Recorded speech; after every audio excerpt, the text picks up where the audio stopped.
Hello everyone! Welcome to Anchor's Home University!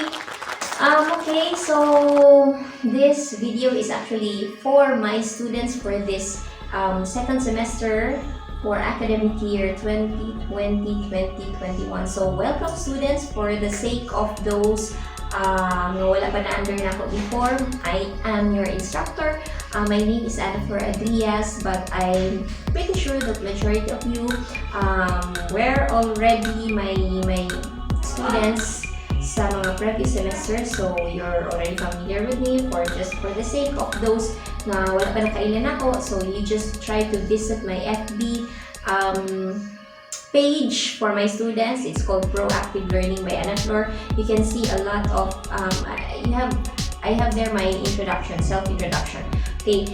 Same time also for my new students, just in case you are not TikTok ang among mga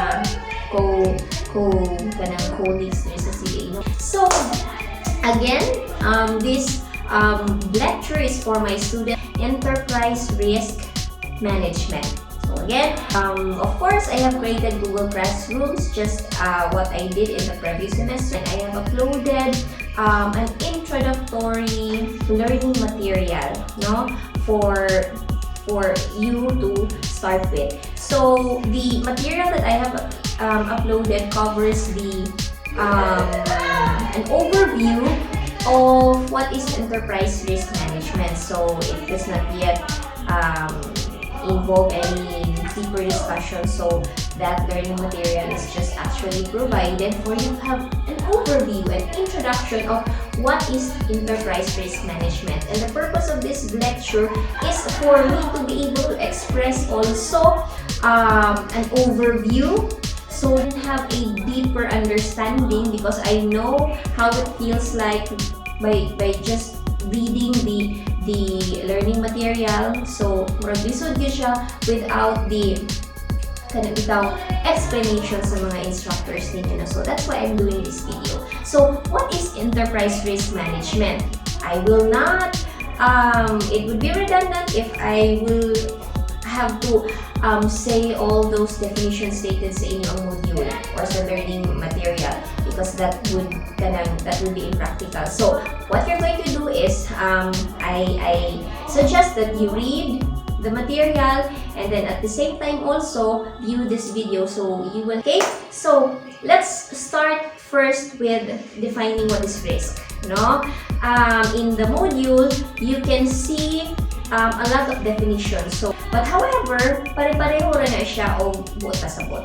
Okay? So, what is risk? So, in the very general sense, we have to understand unsa day ang risk before we will be able to understand unsa day ang enterprise risk management. Okay? Kaya na naman siya madugang ang mga terms, enterprise, and that is also management. Now, I believe that you already have a prior knowledge about what is management, diba? Okay, this is for management. I'm sure that you're all management students, management accounting students, so you already have a prior background, the basics of management. So, ang nadugang lang diri is about risk, no, and enterprise. So, we know that enterprise, it focuses about the business, no, the risk side sa business. Okay, so what is risk? Based sa definition, the general definition of risk is a possibility of an adverse deviation from an expected outcome. Possibility of an adverse deviation from an expected outcome. Maka-nosebleed siya, right? Pero however, let me give you an example what is risk. Diba? Let's take an example outside the context of business. For example, let's take sa context sa love life. Diba? You would really understand that when you are in a relationship, not platonic, not but kanang naagi a label na relationship, no?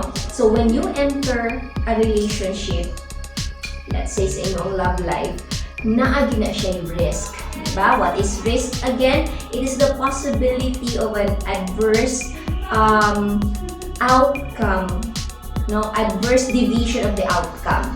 So, in your love life, when you enter into a relationship, that also calls for a risk, diba? Unsa may possible nga risk if you are in a relationship, diba? Okay, unsa man? Of course, the risk of getting hurt. You are in a relationship, when you say yes, no? When you say yes to someone else, no? You will have this inevitable risk of getting hurt. Ingon pa nila, walang taong nagmahal ang hindi nasaktan. Anyway, that is an example of a risk, no? Because if you are in a relationship, lots of things can happen. So, unsa man, what are the reasons of you getting hurt? No? What are the possible reasons of you getting hurt in the relationship? It could be, number one, that your partner will cheat on you. Diba? So, that's a risk. So, another risk would be, reason for that risk is, you might be taken for granted, or the risk of losing yourself, the mga hugot na kaayo, no? The risk of giving your all, no, na kayo mabiling para sa imo ang self because you really love that person. And in the end, you end up getting hurt because that person might just not become the person that you wanted him to be. So, there are a lot of reasons why you are having that risk, or daghang reasons possible nga no ma-hurt ka. So, that's for the love life. So, but unfortunately, class, dili siya para sa love life na discussion. But let's take example na to siya para mas masabtan to. But anyway, pag atong i-explore, let's take the example in the business. Diba? Kato siya sa love life. I'm sure nakagets na mo kayo sa ng risk. So, let's go to sa business na aspects. In the context of business, sa mga negosyo na punta. I know, boring naman, but hopefully, you will bear with me. Okay? So, sa business, if you will have some sort of an assessment of the risk. So, if mo ba siya timbang-timbangon, okay, what could be the possible sources of the risk? Diba? Sa love life, me getting hurt. Pag makakita siya lain, masakitan ko. So, if you would be able, what are the benefits of having this risk assessment? What are the benefits of having to identify the possible risk? Sa business, dako kayo na siya o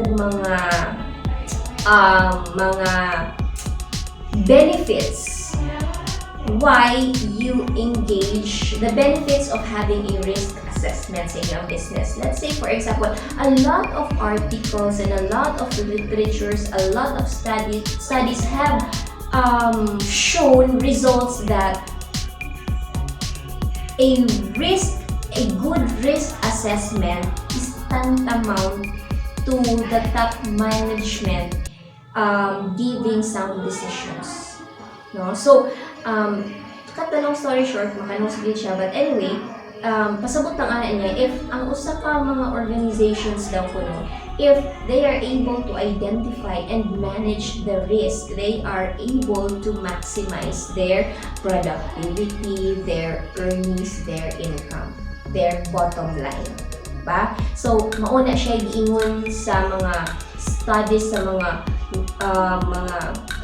can be found sa mga articles about enterprise risk management. So therefore, it's really important to really study on how to mitigate risk and how we can be able to mitigate such risk if we are able to identify kung sa dain ang mga types of mga business risk. Now, I'm pretty sure that different sources, different books, different authors will have different categories. But for this class, we will try to generally categorize the types of risks that are usually found in businesses or in business enterprises. And these are the hazards, financial risk, the operational risk, and strategic risk. Now, all these things na ana siya sa inyo it can be found on the learning materials. So what you're going to do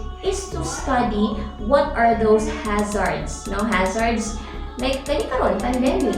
No, if there's an organization that has already considered this pandemic in advance and they were able to implement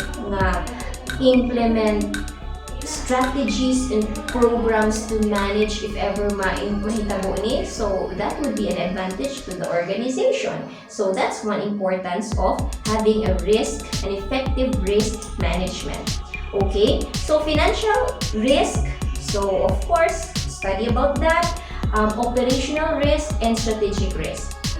So I think for this lecture, that will be all. I hope I was able to really give you an overview about this subject, and I hope that you will also get interested in learning about this subject, because in the future, whether you become an employee in organizations or whether you become the boss in your own businesses, this course is really very important.